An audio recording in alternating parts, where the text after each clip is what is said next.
So, why the sudden panic over sharing their chats?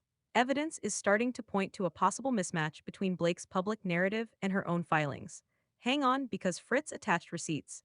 Emails showing Blake's team scheduled a meet and confer for June 13, then filed the protective order motion minutes beforehand, and allegedly refused to talk once the call began. They're saying that's straight up gamesmanship. File first, spin the headlines, stall discovery. Meanwhile, Wayfair argues Taylor has never handed them Blake's texts, so Blake can't claim duplication. According to an expert familiar with Federal Rule 34, if you list a witness, you cough up the non-privileged messages. Period. But Blake keeps insisting Taylor isn't central to the case. Cool story, except her amended disclosures, signed under penalty of perjury, still flag Taylor as knowing all about production drama, publicity battles, and that alleged retaliation campaign. So, what's in those chats?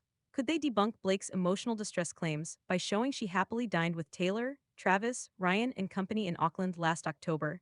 Wayfair thinks so, and they dropped a paparazzi footnote to prove the meetup. Then there's Sony and WME. Wayfair says third parties have coughed up docs, yet Blake herself hasn't. If those agencies knew about misconduct or contract fallout, any silence on Blake's side could shred her damages narrative. And don't forget Baldoni. His contract chatter runs straight through Sony. If Blake told executives one story in private and tells the court another, that gap could explode.